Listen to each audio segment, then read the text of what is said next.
Good afternoon, friends, colleagues. My name is Jim Rice. I'm on the board of the Minnesota International NGO Network. It's my privilege to be the moderator for this last panel. It's been an important and long day. Thank you all for staying. We know that there is live streaming of this, so people that are not with us physically are still going to have the opportunity to hear some of the wisdom and the ideas and the insights from our distinguished panel. Now, ladies and gentlemen on the panel, what I'd like to do is we'll first ask each of you, just from my left, going to introduce yourself and your organization, and then we'll have some questions that we'll have a chance to allow you to draw on your experience here in the diaspora and what your organizations are doing, because this last day is going to be very much upbeat about some of the opportunities and the challenges that are going on. But first, let's start with an introduction from each of our panelists. You'll see the rich history and insight and experience that's represented here for our good advantage this afternoon. And following this panel, there'll be a chance for interactions. We won't have a large Q&A, but an opportunity for a few questions, and then we'll have a reception for further networking following this panel. So let's see if can we make sure that the microphones are working here? Yeah, just turn it on. Yeah, in the middle. Yep. There we go. Good. So please just introduce yourself and your principal organization. Sure. Thank you, James. Good evening, everyone. I think we have a beautiful day today, and I learned a lot as a person. So thank you, Minnesota Horn of Africa Studies. My name is Muhammad Idris, and I'm the Executive Director of ARAHA, the American Relief Agency for the Horn of Africa, a humanitarian organization that was established by the community here, the East African community, 24 years ago. And it was basically a way of the community to help people back home. I remember in 2000 there was a famine in Ethiopia, and I used to live in Cedar Riverside area. We used to pray in Dar al-Hijra Mosque, and we met, Ethiopian, Eritrean, Sudanese. We met, and we were talking about the famine in Ethiopia, and we said, today is Ethiopia, but tomorrow could be Somalia, and maybe another time could be Sudan, which actually happened later on. So we established that organization. We said we are blessed to be in the U.S., but at the same time, we know that we left behind our people, and there is a starvation, there is a famine, there is suffering going on, and we need to have something. We need to do something. And that call basically was formed in the form of an organization called ARAHA. Today, ARAHA, after 24 years, we have 5 field offices in Somalia, in Sudan, in Ethiopia, in Kenya. And we implemented over 600 water wells. We touched the life of over 3 million people. We sent about 150 containers of food, medical supplies, books, and we have over 2,000 orphans sponsored by our program, and the list can go on and on. I think what we are trying to do is, one of our mission also is to connect the next generation. The next generation of our kids, our young people who have been born here and raised here, to connect them with their origin. We have many doctors, we have many engineers, educators. We want them to also to be connected. So we are planning also to organize trips for our young people to go there. That is one of our. And the last point I will make in this, one of the things as an organization also we are trying to do is to change the narrative. One of the unintentional issue that non-profit international NGOs commit, unfortunately, is unintentional, is to bring a negative image to a community while they are trying to fundraise and bring the voice of those people who are back home. And with that, a lot of donors, a lot of people will see only that image, the image of famine, the image of starvation.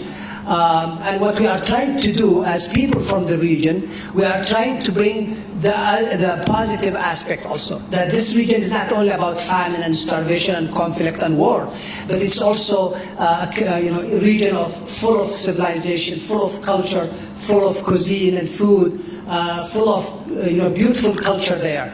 That's why this is one of the things that we want to bring that through cookbooks, through films. And that's just another area that maybe we can talk about later on. Yes, thank you very much. Nice to hear about you and the organization. Please, again, introduce yourself and the principal organization you've been working with. G. Galgalu, founder, president, and CEO at African Economic Development Solutions, AEDS. AEDS is a non-profit organization that serves African Americans in Minnesota. We are Minnesota-based non-profit. We're not in continent. So just want to make sure that I put that out there. When I talk, I'll talk in the perspective of our work in Minnesota, nothing to do with the continent.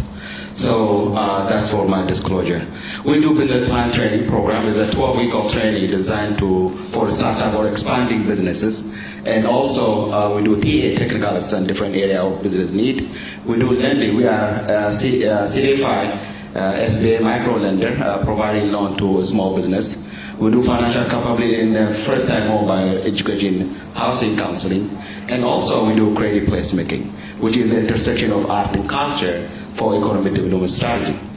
Part of that is we do National African Leadership Conference to bring diverse African leaders across the U.S.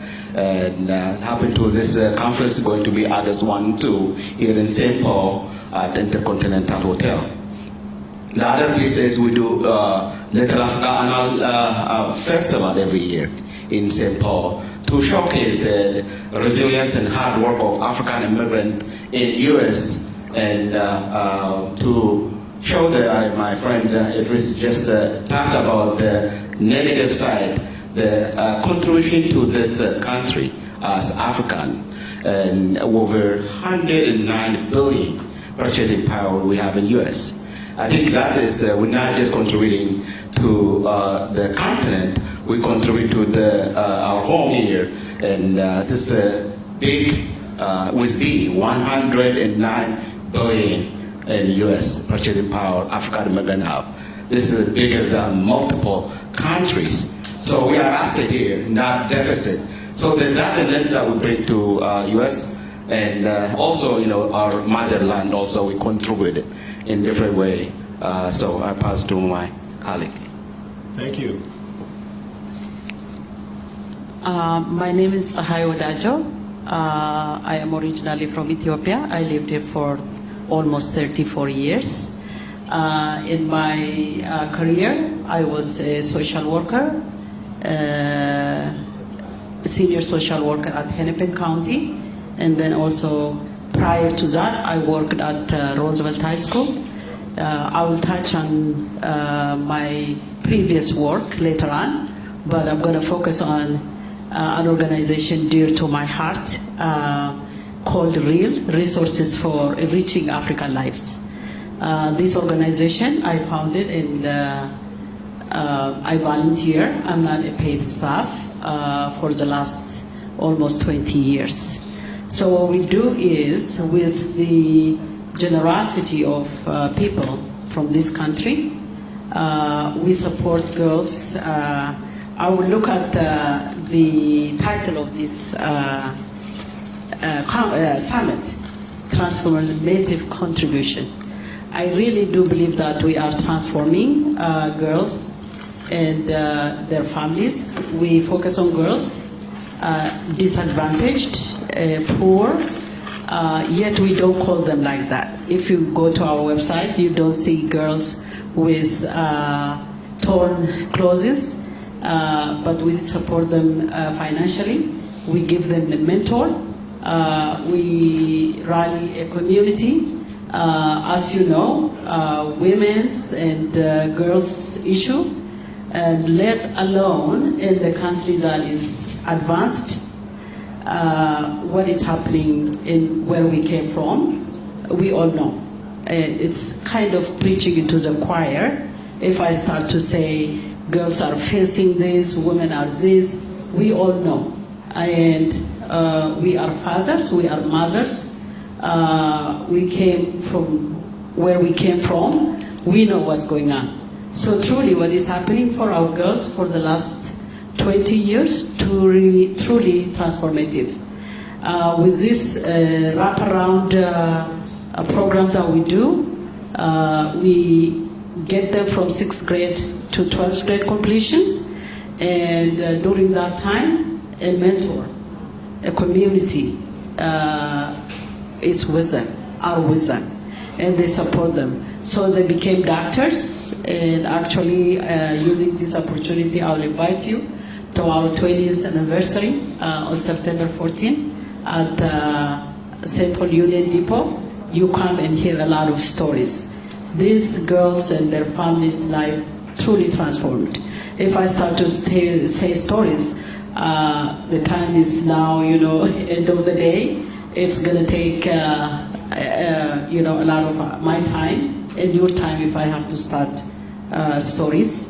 But we have had over 600 girls in our program and over 3,000 families that we have supported. But one thing that I have to say, I lobby for CARE. CARE is an international organization, and that supports girls and women, and also crisis, and they address so many things. So here is what it is. When I lobby, what I learned earlier today, we were talking about U.S. Department and what the United States is contributing to the world. It is only 1%. Can you believe that? It is only 1%. What is that per 1% is? 67.5 billion. And you think that is a big deal, but if you look at what the budget is for other things, it is big. So this little organization is really supporting from the grassroots and bridging the gap. So that is what we do, and later on I'll come to the other areas. Thank you so much. Good. Thank you so much. Please. Thank you so much. Congratulations for all the success stories for the girls. My name is Fortun Wali. Assalamu alaikum, everybody. Excuse me. I'm Somali American, obviously. Arrived in Minnesota 24 years ago. And I had one goal in mind. I wanted to learn, educate myself so that I can help women. Oh, thank you. So I can help a woman like my mother to help themselves out of poverty. I grew up a widow household. My father passed away when we were 7. And so many women in the continent and globally, mother was a widow and couldn't read and write, but that didn't mean she wasn't smart enough to help us, serve us. 6 of us, one with polio. So my mother inspired me to really be educated, but also help others. My calling for this life is helping individuals like my mother and her family, including men, by the way, to be self-sufficient. So what Issurun does and what Issurun word means, our organization's name is to be independent financially. And that is the goal of our organization, is 13 years old. It's a social service agency, but what our goal is to utilize the assets and the strengths that immigrants and refugee women have, and to help that and build a foundation to get them off the, what we call the poverty conveyor belt in our new home. People are served in crisis, and most of them stay in crisis, and our goal is to get out of there. Half of our resources come from refugees, different population that we serve, and some of them come from the state and some comes from the individuals. We'll talk about that, but our goal is independence financially. Thank you, Fajr. Assalamu alaikum. Good afternoon. My name is Assad Alaway. I am the founder and president of New American Development Center. So New American Development Center is a community development organization. We focus on mainly two things, housing and economic development. We provide housing assistance for those who are struggling to pay the rent, utilities, or mortgage. Throughout the COVID, we helped over 5,000 families to pay the rent, utilities, mortgage, to be housed and to prevent homelessness. For the economic development, we provide technical assistance to small business owners. We provide a culturally appropriate lending. We work one-on-one with small businesses. This organization has been existed for 15 years. It is one of my really key dream to have our East African immigrants to settle and sustain both economically and socially in the state of Minnesota. East African community has been socially, politically, economically integrated in the state of Minnesota. We have from school board elected officials all the way to the U.S. Congress, we have a lot of elected officials. We have a lot of small businesses.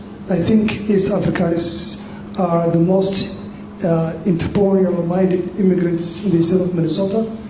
We have so many cultural malls, many of them around us right now.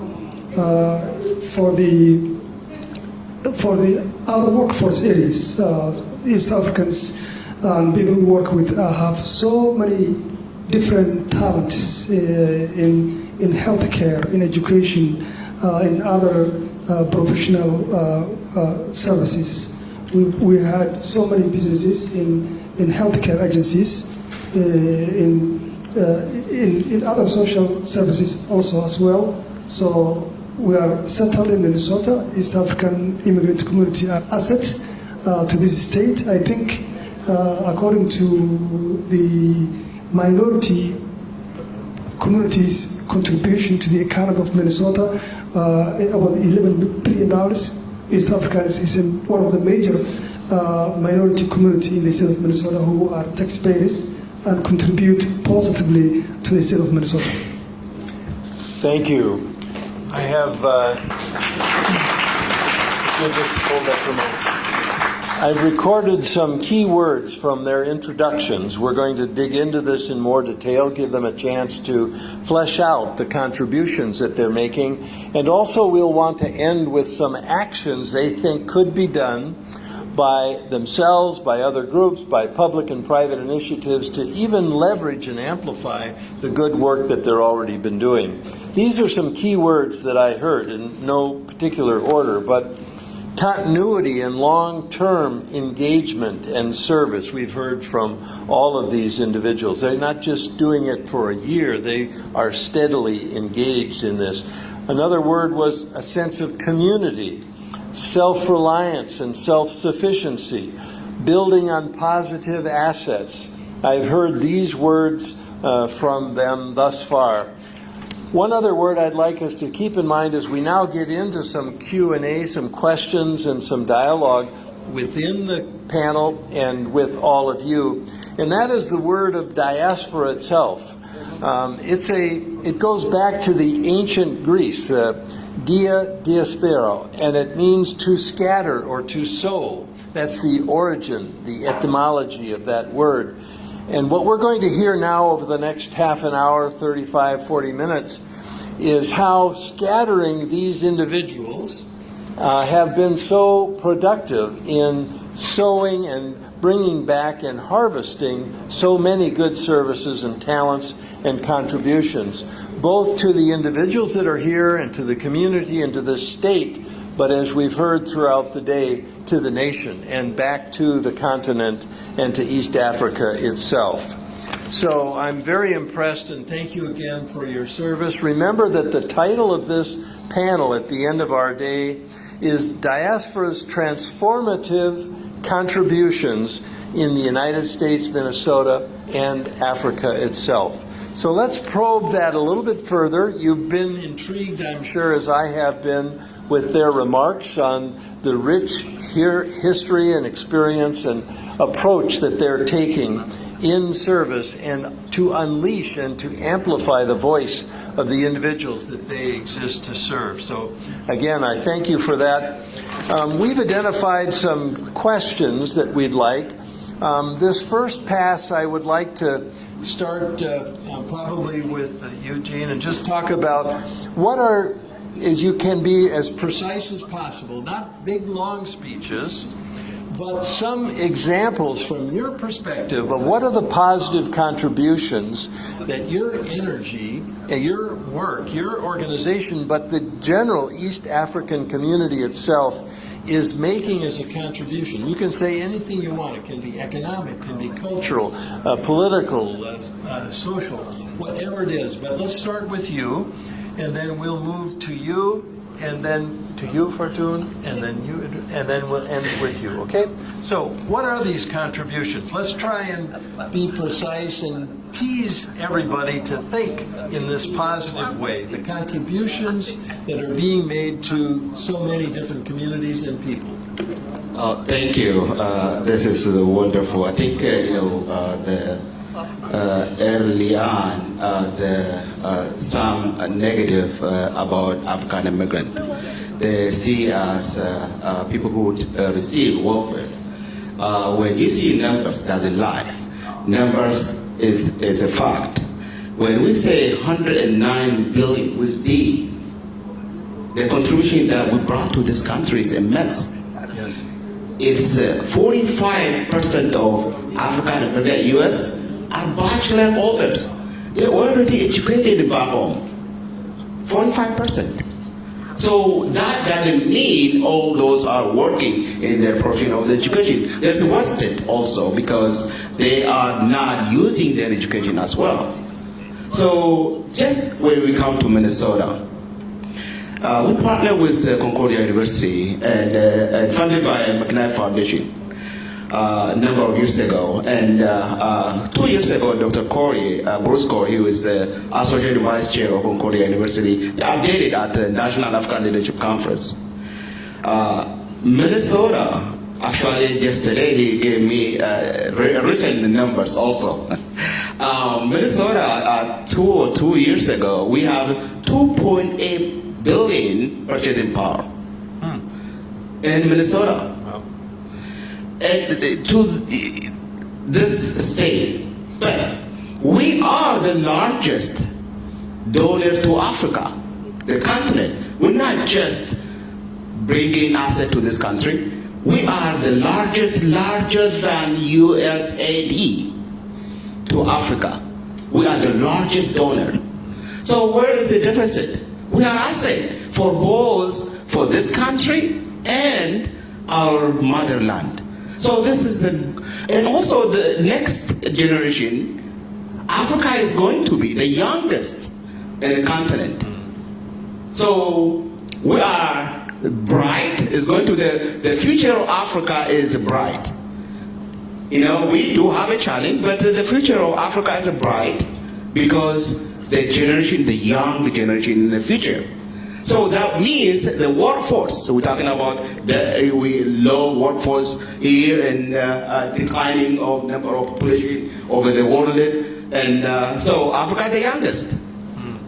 This is asset we're talking about, with asset that going to bring a lot of dynamic change for the world, for here also. Let's continue with this idea of contributions, and I like your focus on youth, because I'm the oldest person on the panel here, and I don't care about my children anymore, just my grandchildren. So we all need to focus on developing that next generation and the generation beyond it. What do you see as some of the contributions? Well, I think what makes, I think we need to realize first is that what makes America great is really the contributions of all immigrants that came to this country. That's really what make America great. That's what make America superior, is that the richness that it gets from all these diverse people coming to the United States. I think the East African community here in Minnesota has many contributions. I think my colleague mentioned about the economic aspect, but we can also talk about the political aspect. The community here are well engaged politically, and also we have many people as a public servants. This is a small and most recent immigrants and communities, but still we have people in the national arena like Congresswoman Ilhan Omar. We have many representatives at the local level. We have city mayors. We have city council members. This is all contribute, it reflects the community engagement politically. But also, if we look at the educational aspect, I think one of the things that the East African community brought to Minnesota is brought diversity to the education system. One of the initiatives that was launched last year was the East African Magnet School in St. Paul. This is basically bringing diversity to the public education, like how we can educate our kids while keeping some elements of their culture. We are also bringing, I think, the East African community when they came to Minnesota here. I think they contributed in a positive changes to some neighborhood. I would say this is on a personal opinion, is that there was some positive change that happened to some neighborhood when the East African community came in. And the contribution can go on and on in terms of social aspect, in terms of culture. I think we have a lot of cultural contributions also that in Minnesota here we have the Somali malls, we have the food and the cuisine, we have the Ethiopian restaurant, the Eritrean restaurant, the Somali food. We have so the contribution can go on and on. I think even we reach to the arts. There are museums, there are... Well, don't take everything from exactly, the rest yeah. So we can talk about many things, but this, and we need to take into consideration that this is a community that came mainly in the 90s. So this is considered like most recent community than other communities. So we've had economic contributions, we've had political contribution, education, Social. cartoon, and social.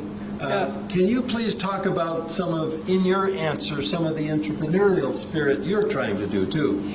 So as a women from the continent, there are a lot of stereotypes.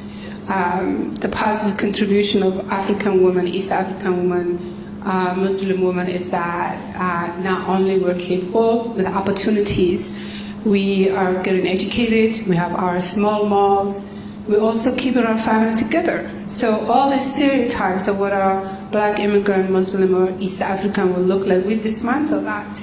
And so we have our own malls, the third and second generation, they're all getting out of colleges. And we're not joking. We want to get out of poverty, we want to create a solid family. So what the contribution is, changing the stereotypes about Black and Muslim women from the continent. Please, what do you see as some of the positive contributions that you've seen and are trying to encourage and nurture? First of all, let's go back to 30 years ago or 25 years ago when we first started coming to Minnesota. Most of the East African community, immigrant community, they came to Minnesota in the 1990s, like 92, 93. They started from a low paying jobs like meat factories in Wilmer, Faribault, Marshall, Minnesota. That's where we originally started immigrating from Minnesota, coming to Minnesota.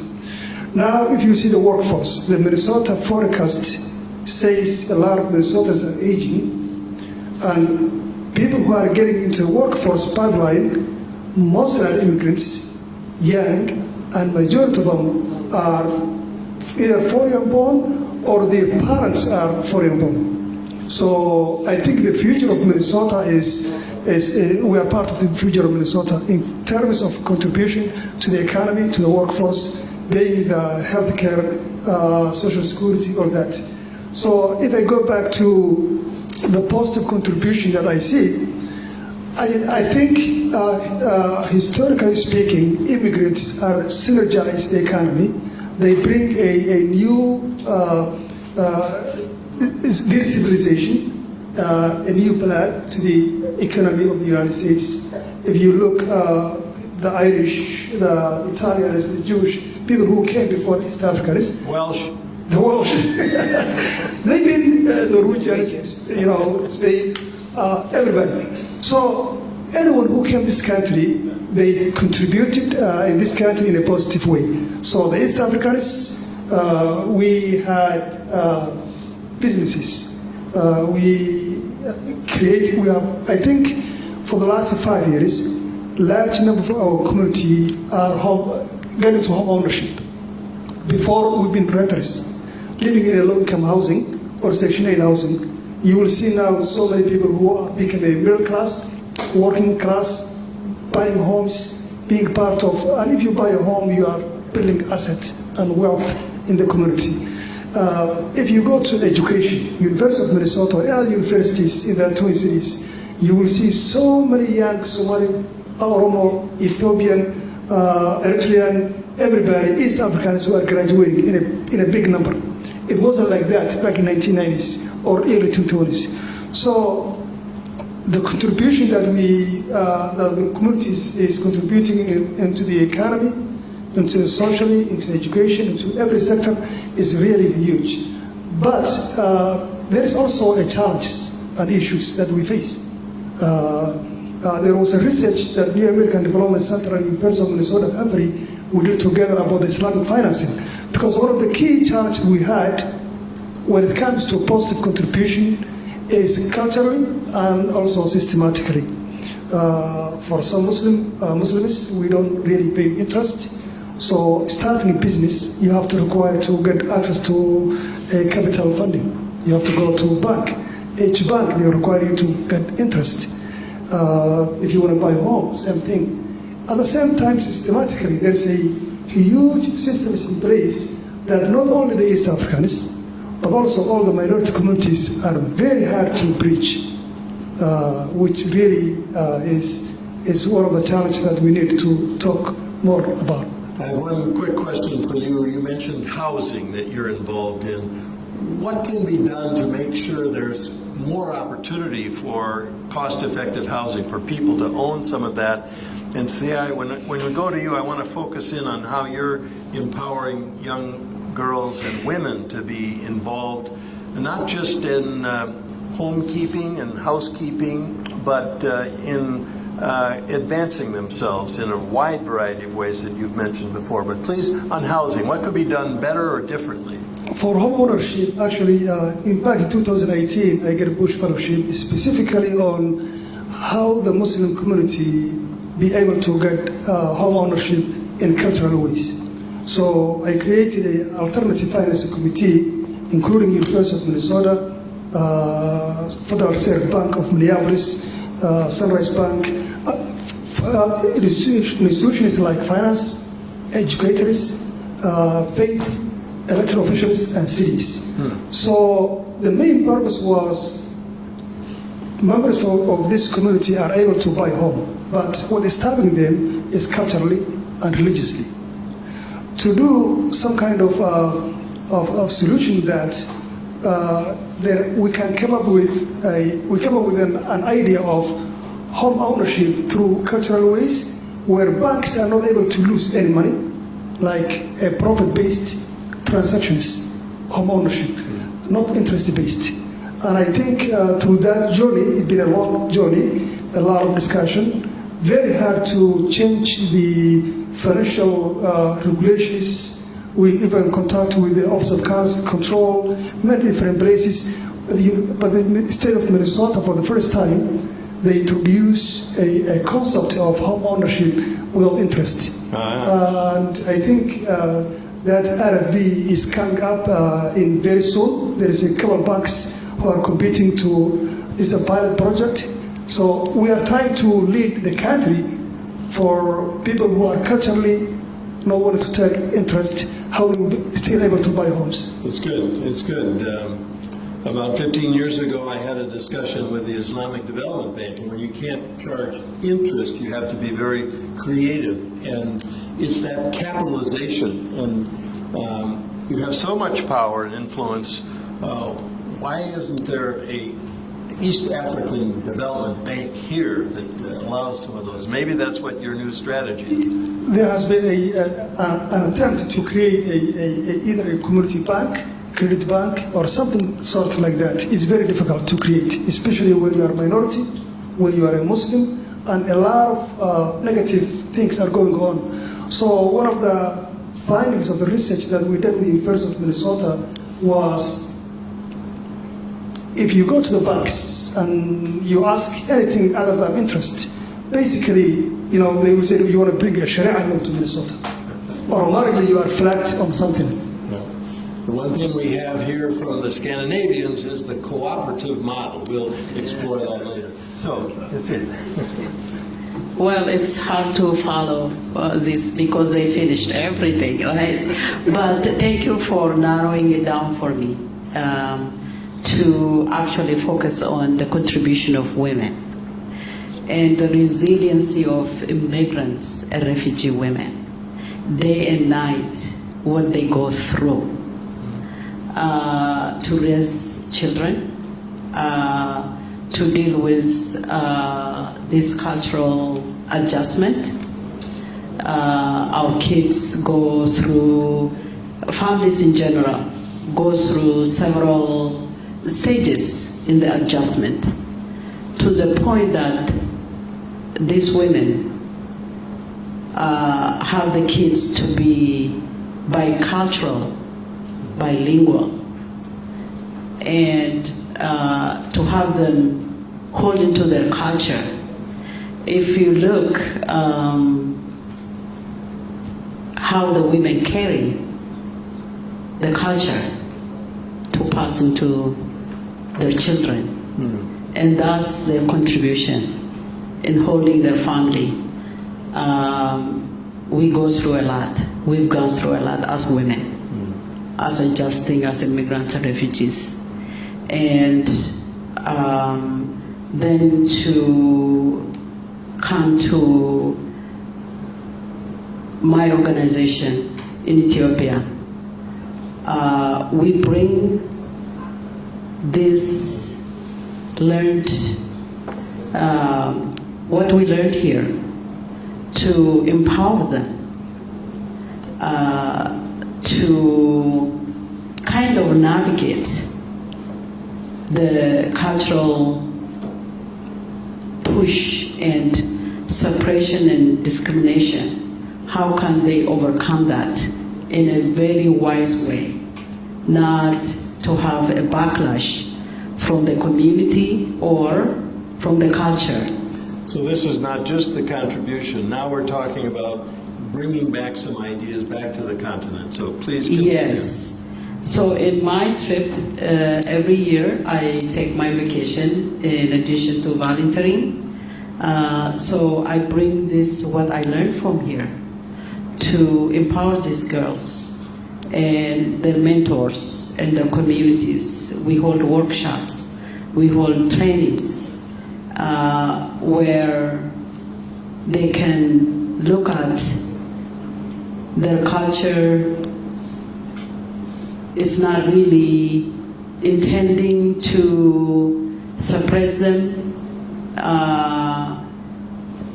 actually discriminate against. It's a way of life. How can we look at this way of life? It's not working for us. It's not working. So how can you be a leader? How can you be a contributor to challenge the norm in a wise way by the support that you get from your community? So our girls became leaders, doctors, engineers, and they are leading the future. We have heard about what is going on back home. Our girls come from different ethnic backgrounds, We don't talk to them about politics. We talk to them about humanity. How can they work together? How can they be the leaders of that we aspire? Because we are aspiring leaders, transformative leaders. So this is what we are bringing. This is what their sponsors are bringing. Because this is a two-way contribution. Yeah. So Okay. this is a very important transition that I'd like all the panelists to react to, this idea of leadership. How do we encourage mentoring within the different parts of the East Africa communities, and the concept of mentoring. So, Bamtoon, let me turn to you. How do you look at the idea of mentoring, and how do you build that into some of the work you're doing? And then I'd like the other panelists to talk about this idea of mentoring and leadership development. Please. So, I think leadership from the continent and here, and the way the world looks, at least I've struggled. We call leader someone who has some sort of authority that can influence decisions, or is kind of way in a way. But before the westernization of definition of a leadership came to us, how we define leadership was someone who has dignity, someone who has trustworthy, someone that if they give us a poison, you take it because you know that person has the best interest of the community. It was in it for me. Individually, we didn't know that. At least I'm a pre-war Somalia, so I remember what Somalia looked like, so I'm pulling that experience. Right now, the younger generation, how leadership is it's very confusing to them. We have define leadership money, we define leadership power, we define leadership right now, let me put the mask on first. So it became very scarcity and very money and power driven. And so what I try to do in terms of being an example for the younger generation and even the older generation that a little bit confused is to say, as an individual who's able to accomplish a lot, I would say, what is it that I'm doing today and who am I trying to impress, right? And then from that example is I'm here waking up to serve others. I need to be consistent. You know, if even it hurts, I'm going to tell the truth. If it hurts, I'm going to burn that bridge so no one else gets burned out. So I think for us, as immigrant population and African overall, we have to really go back and define what a leadership is. Even Americans and Westerners still define leadership as part of integrity, and part of honesty, and part of looking out for the community, and being kind of a collectivism kind of a thinking. That's what I believe leadership is, and right now it's very confusing. Okay. And also it creates a lot of the conflicts, the lack of collaboration, the lack of intercultural conflicts. All that's coming from because we lost the definition of leadership. Thank you. Good, thank you. Let's turn to you. You share some of your ideas. You want to encourage her? Yes, this is good. Your ideas about leadership, the challenge of developing leaders, and the role of mentoring, giving back to others. Maybe you could talk about that. Yeah. Thank you. I want to echo what my colleague said, Fortune, about leadership. It's about being an example and being a role model. And I think for people, especially those who hold what we call leadership position in organization, I think one of the things that is an obligation on us is that to lead the next generation, first of all, to involve them on what we do on an organizational level. Whoever, whether it's in economic, whether it's in housing, whether it's in education, whether it's in the humanitarian aspect, to include them, as volunteers, as interns, and to show them how to do that. And this is one of the things at Araha we do, is that we accept volunteers, we accept interns even from colleges. We give them like credits. And then we engage them, about the humanitarian work, because you want to develop the next generation to take the torch next time. And that involve, and the new generation, they have their own ideas, they have their own thinking. They think different than the first generation. Even the ideas of the one I talked about that Araha is right now addressing and trying to include, which is the narrative change. It's coming from the second generation. They want to see a balanced approach in the narrative and the image that we when we talk about the Horn of Africa. So I think from me, the way I see the mentorship and the leadership is, first of all, the first generation with their own limited experience, they made some initiatives. They developed some organizations. Now we have some organizations who have been there for 20 years and 15 years. I think now we need to give to the next generation. We need to involve them. We need to put them in a leadership position so that they can lead with the new ideas, with the new initiatives that they have in mind. Good.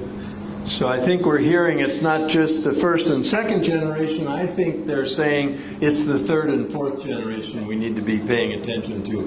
Let's give you a chance to make a comment, and then we'll just take 2 questions from the floor.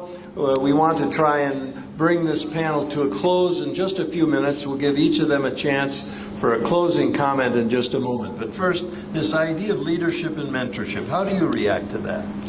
In my view, leadership starts with self-control. If we cannot control ourselves, we cannot lead anyone. Humility is number one. I think it's as a human, we just have to humble ourselves in order to someone to listen to us. Leadership is not authority to myself. Leadership is about influencing others. If you influence others, not what title you hold, it's what you do, not what you say. And people, especially the young, look for not the word you say, what you do. So in order for us, if we have intent to influence our young, we have to practice what we say. I think there is a different way of knowing. Which my ancestors are originally from Ethiopia. I'm Oromo, and my folks, they have way of passing leadership from one generation to the next generation. They groom them. They take them to area that they practice. So it's a practical way of grooming to the next phase of leadership. So there's hierarchy. Hierarchy is not authority. Hierarchy of leadership.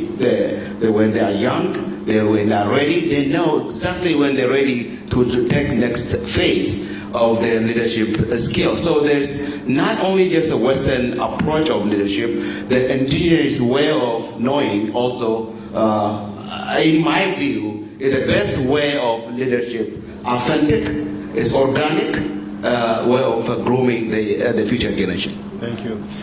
We're going to give each of them a chance to make a closing comment, but my proposition from what you're hearing from these distinguished panelists is that there are not only significant and long-enduring contributions being made here in the United States and in the continent, back in East Africa. My proposition is a part of that is not only their individual role models, but this idea of leadership that they're talking about that's transformative as well. Are there 1 or 2 questions from the audience? We'll take this gentleman here, one, and one other one. Any others? Please, if you'll stand up and introduce yourself. Can we get a microphone to him? Here. Thank you. Just introduce yourself and then give us a half-an-hour speech. You're very generous. I appreciate that. All right, distinguished panelists, thank you for the very intriguing discussion. My name is Dr. Abdi Salam Adam. I'm the principal of the East African Elementary Magnet School in St. Paul and a long-time educator in the Twin Cities. So I'm really glad to be here today. So my question is, You have mentioned very vital statistics, a lot of power in numbers, the growth of our community. How do you feel about integration and collaboration among East African community members? Are we still in our silos of Ethiopia, Oromo, Somali? You know, the politics of the region also affects our operations here as well. So if you could address what you have seen in terms of integration and leveraging our power as a community, and East Africans becoming more visible, more prominent right here in the Twin Cities and extended to the homeland. Good, thank you. Well, we heard in the other panel that there's not all that much collaboration going on right now, but here in the diaspora, let's take you first, Fortune, and then you can offer observation. And if they miss something, the two of you can jump in, but please. Just wanted to share practical activities that we did to bring together. This was in my early career at Roosevelt High School.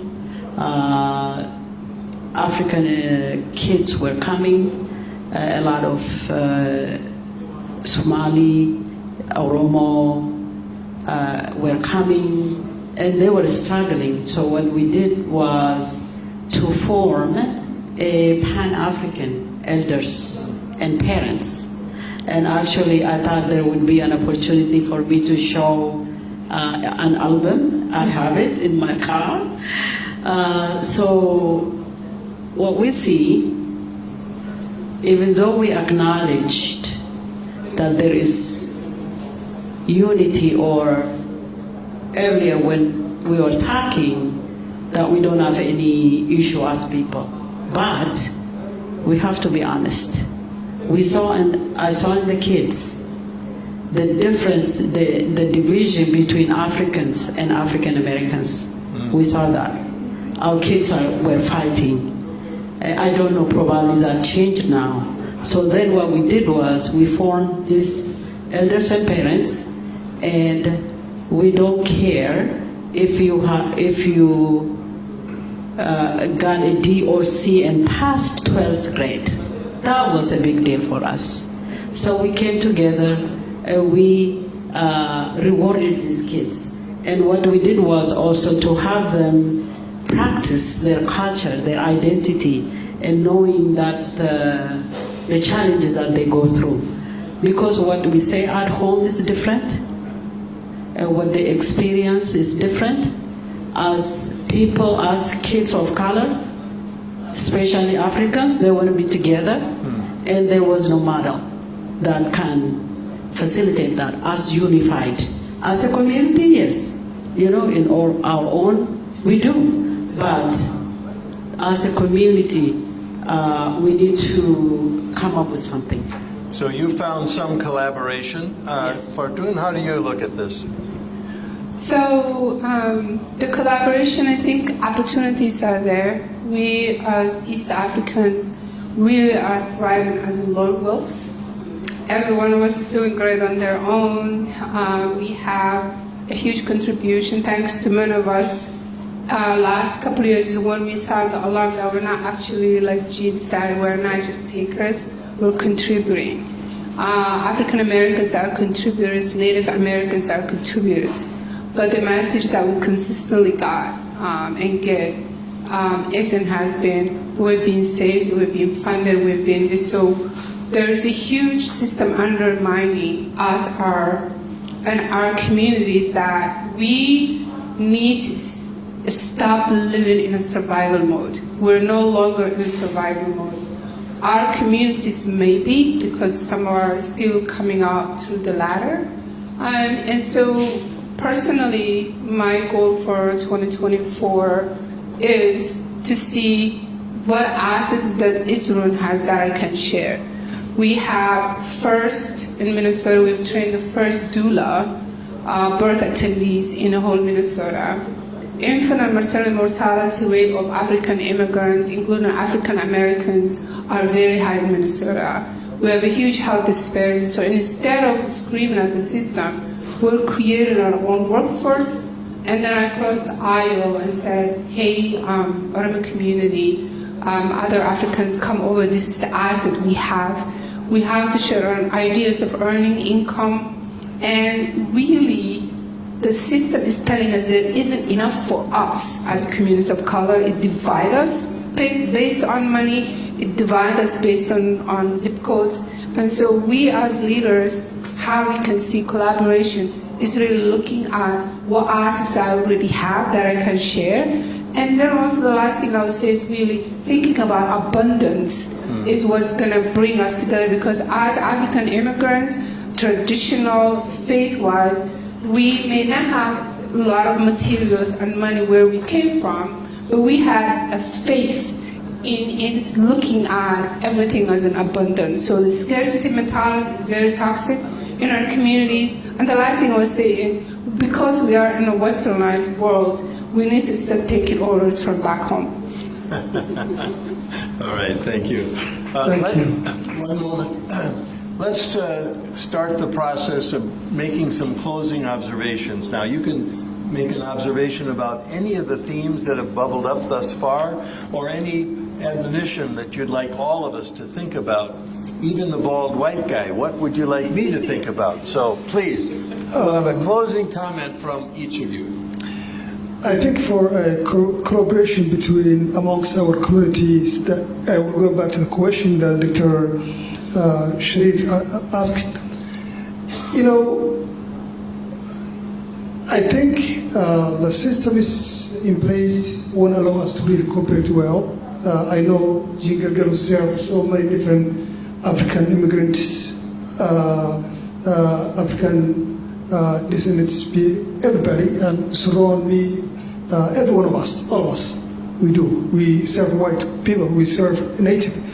But the problem is, I think one thing as an African diaspora here in Minnesota, we are behind. If we compare ourselves to the Latino or the Asian, there's an Asian Pact who really advocates for an Asian community in Minnesota, a Latino Pact who advocates for Latino issues and challenges in the state of Minnesota. We don't have something like that for our African immigrants in Minnesota. I think that's something we can work together as a organizational leaders, or as a you know, we can do that. We can also bring our community leaders, elders, businesses, and have an events together like this. This is one of the great unifying events. This is an example. We have never had an opportunity. Me and Jim, we knew each other for almost 2 decades. It's around the same. Haven't met with Araha, but we have not had a chance to come together and share a research like this and talk about this, what's good for our diaspora community, East African diaspora community. So this kind of platform, where MNIHAS, Minnesota Institute of Africa Studies, hosted, we need more of this. I really appreciate for this organization to bring us together. I think we'll continue brainstorming ideas how we can cooperate, how we can bring our talented youth, how we'll be able to bring our elders together and go forward. Thank you.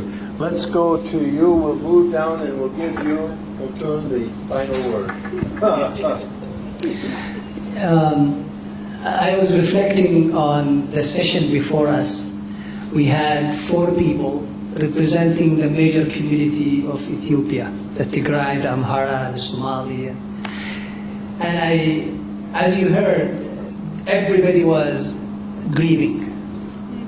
Everybody was complaining. And I think it's a reflection of what is going on back home.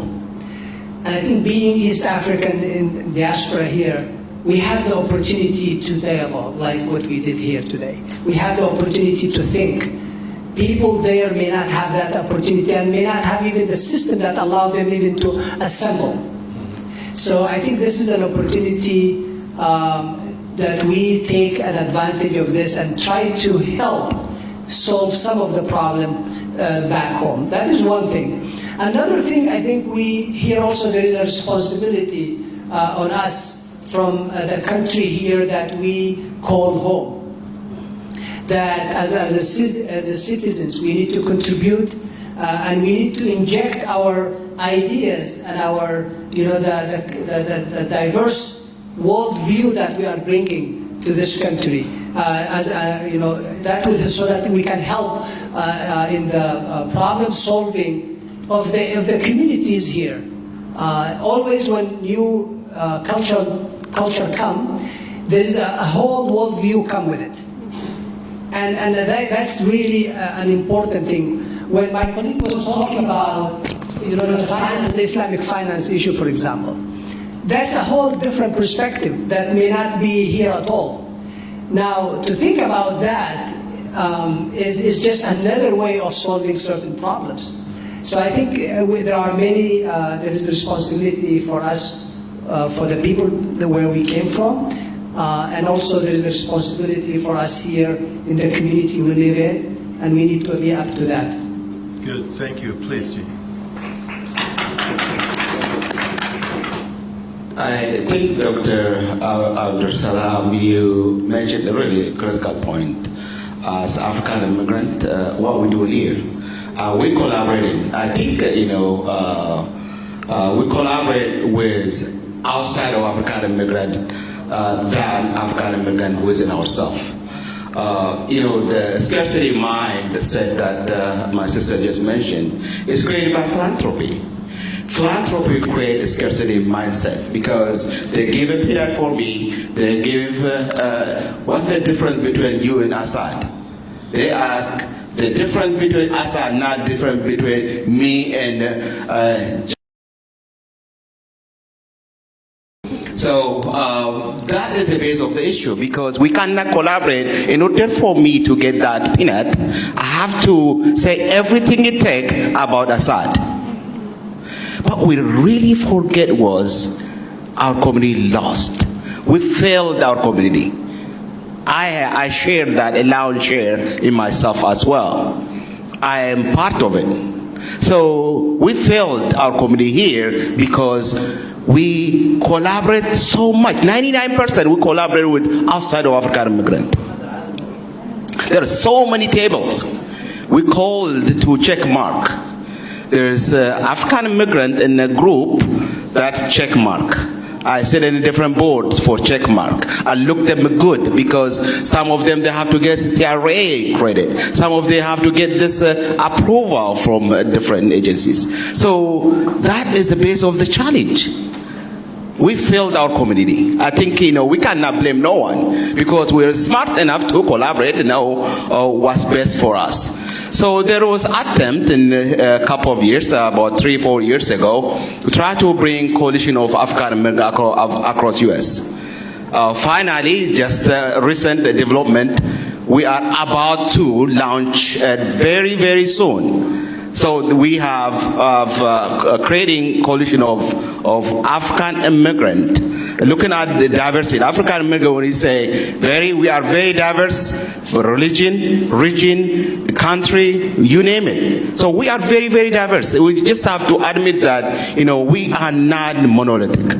We are very diverse. When we say East Africa is not only Somali or Oromo or Ethiopian. East Africa include others. So the word we say inclusive, if we cannot start with inclusiveness, that's the base of the challenge. Within ourselves, we have to be inclusive. Within Ethiopia, there's 80 different cultures. 80 different cultures. So if we say I represent Ethiopia, I cannot say I represent Ethiopia. I represent only myself.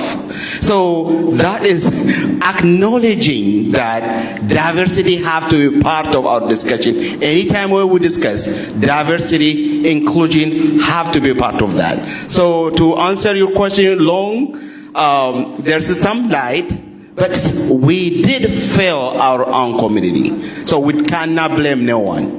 Thank you. Please say. It's a great need. Actually, if we can live by modeling what my brother said here.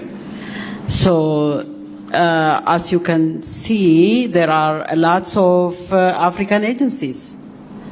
So, as he said, it has to be organic.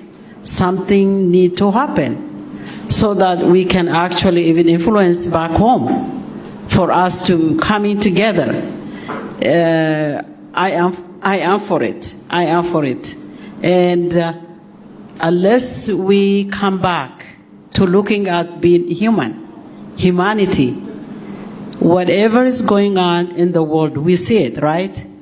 I know we were talking about with someone earlier, being idealistic is this statement. But we can do it. We can do it. We can come together and send a message. For us, we are able to come together, celebrate actually, celebration. We can start by celebrating our contribution and who we are, what we contributed back home. It is, we say it, it's research-based, what we contributed back home. And I also come from Ethiopia, from Oromo, and in my little group where I grew up, we have changed that community, I can say. You know, their school system, we are contributing books, we are contributing medical equipments. We have contributed a lot. Let's come together. Let's come together. Actually, even here, where we are here, we can start, and probably there is someone out there who has this idea and have started doing the work already. Good. Right? I hope Yes. that you know that we have just scratched the surface on the contributions East Africa is making here and abroad. And thank you for allowing me to learn as a fat old white guy. And we leave the final word with you. Well, let me say first, let me thank the team that put together this with our leader over there, the board. And I hope, thank you, Mr. for you don't call your name like that. You're now one of the families we adopted you officially. So let me say this. People who, when I'm out there, and I don't hide, when I go to conferences, I scan the room. I look for black person first. And then the next thing is I look for African immigrant. And next thing I look for East African. In reality, there's no hate between us. We're just in a survival mode. Also, in reality, we're still on the conveyor belt that are being set up by the system, and we are still living in a continent that's also in a survival mode. That the instability is not only in what we are doing, but also is how we're living under trauma. As social worker, saying that we got to do conflict resolution, kind of a way of working together. But I confess that I love being Somali. I'm in love every day. I grew up before Somalia was in a civil war. I love Africans. In fact, if I'm sitting there and I'm quiet, all of my Ethiopian friends will talk to me different dialect. And I'm like, I'm Somali, I'm sorry. We all look alike. We're all family.